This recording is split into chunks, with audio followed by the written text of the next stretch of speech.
Hello, everyone. Welcome to another Fireside Chat here at Careful Security. Today we have with us Brandon Schindelheim, CPA, partner at SRDSL CPAs. Hi, Brandon. How are you? I'm good, hanging in there. How are you? Well, it's just January. Why are you so glum? Oh, I don't know. April 15th can't get here soon enough. Yeah. So I think we all know what you do, but why don't you tell us a little bit about what you're working on today, or if you're already in the trenches? So we're in the middle of 1099 compliance. That's due at the end of the month, January 31st. The issue this year is that if you have at least 10 informational forms, you have to e-file. So that's the taxpayer clients that we have.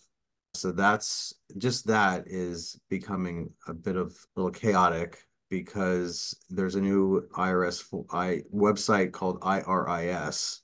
We're on a website, but in their website, there's another function that you have to register for. So that had problems. Then the software itself, we had to re-import that because only some of the names came from the prior year into the current year.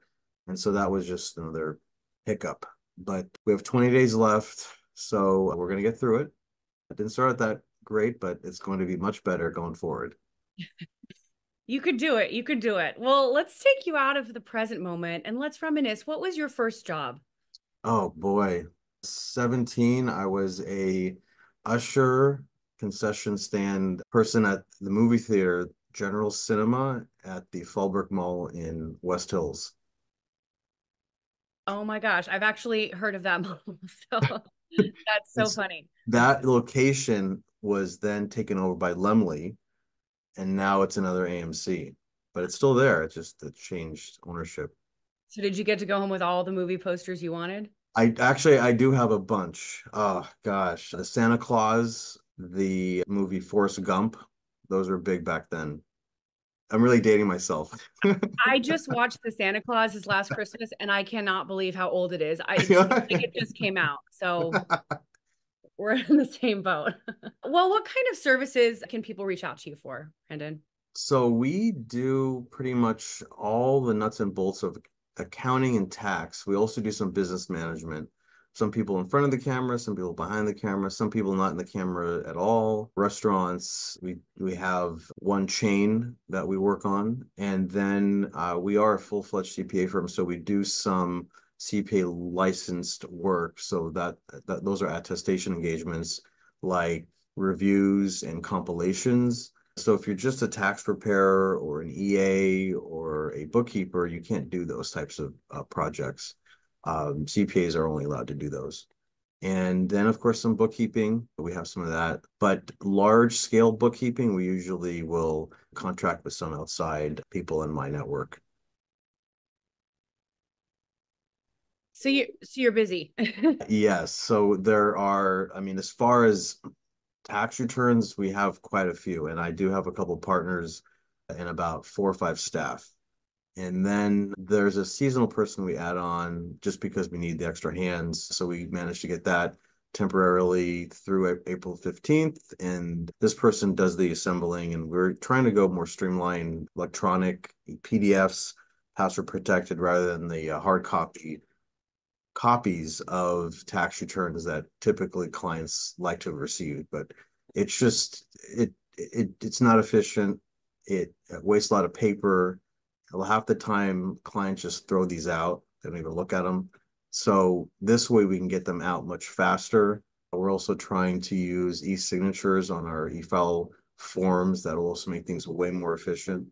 A lot of the kinds of clientele that we have, they are more millennial, middle age like myself, more tech savvy, less on the senior citizen side where they like to see the hard copies. So it's a lot easier now that we have that sort of clientele base, and they just would much rather not even deal with taxes. So if they have to see another hard copy tax return, it's the last thing they'd like to do. Yeah. Well, now that you're kind of going more digital, do you have any cybersecurity concerns that you're dealing with, or that you're thinking about?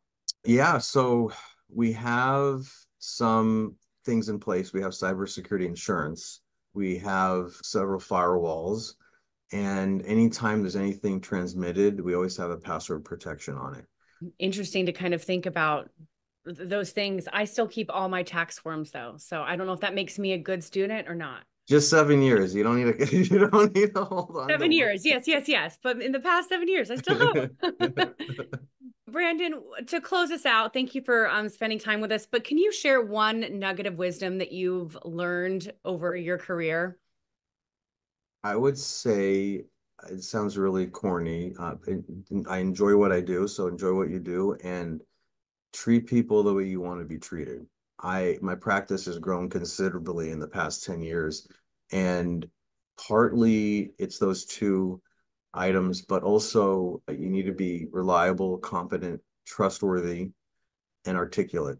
If you have to explain some esoteric themes in tax, you want to make sure that it's dummied down, but not too dummied down where a lot of people may think that you're being condescending. So I think if you can figure out that, but in a general sense, in my life, I'd say enjoy what you're doing and treat people the way you want to be treated.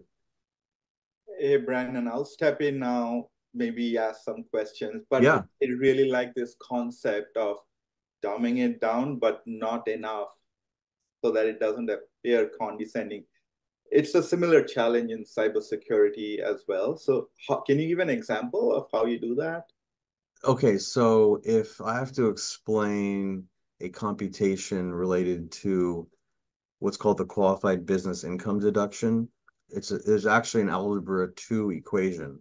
So I don't go into that because they're gonna be like, I'm out of high school. I did go into math, but I explain that after I provide this, you'll give you a 20% tax deduction potentially. They understand the 20%. It's still a term that maybe a 5-year-old's not going to understand, but a tax paying adult would. So if I can give them that idea that I'm not going to give them an algebra 2 equation, but that's something that's 20%, they can get their head around. Yeah, that's a great point perspective. Yeah, because the client wants to know what's in it for them, right? They don't want to know all the equations that you're solving. No.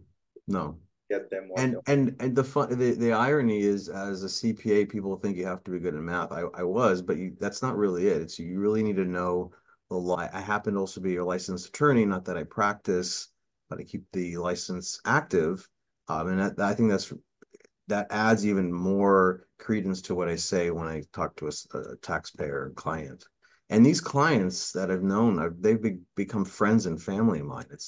They have my cell phone. It's a very easy conversation. They don't like when they owe tax, but who does? So I try to do the opposite. I try to get them refunds. Nice. Brandon, what is the happiest day in a CPA's life? That's easy. There's two happy days, either right after April 15th, Okay. or right after October 15th. Got it. That's the day you should call Brandon. He's in a good Yes. mood that day. Cool. Thank you. So you look like a Hollywood CPA, Brandon, with the dark glasses, the peppered look, and That wasn't on purpose. it looks like you're straight from a Hollywood set and you're solving a big problem that your client has gone into. And you also started your career as like a usher. So what was the journey? There was definitely a lot of turns. I always had a strong work ethic. I got into UCLA, decided I didn't want to be a psychologist because I was a psychology major, and had figured there's a few professions you can go into with just a college degree, one of which was accounting. IT is another one. Engineering is a third. And I wanted to make money right out of college. So worked for a few years doing accounting type work, went to law school I thought, well, maybe be a tax attorney, passed the bar, and then realized that the type of law I wanted to go into, I had to be in a top tier law school, which I didn't get into. And so I fell back on my CPA background and got into a large accounting firm. And I was there for about 5 years. I was on partner track, and I just was working way too many hours all throughout the year, not enough consistency. And then worked in two different corporate tax jobs, more consistency, but my commute was downtown. And LA downtown is not a place that I wanted to work. Taking the subway and all the grimy grunge that I had to deal with. And then I bought in this practice about 10 years ago. Have a lot more predictability. I can see my kids grow up. I'm not going to be an absentee father, not at the dinner table. And I just like the clientele that I have become, like I mentioned, friends and family, and the partners are great. Like I said, I have two guys. We're probably going to be, one of them is going to be retiring soon. So we're bringing in a CPA. She's also pretty experienced. And this firm has been around for about 60 years.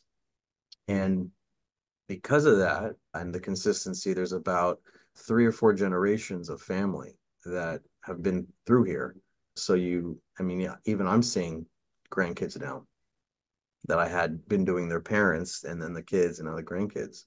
But yeah, no, this is a great place. I'm planning on staying here till I retire. Awesome. What's your vision for the future, like with that?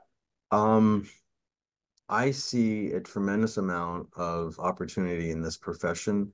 Forgetting EAs and bookkeepers and tax preparers, CPAs, it's not an easy license to get. And a lot of these CPAs that are currently active are all older.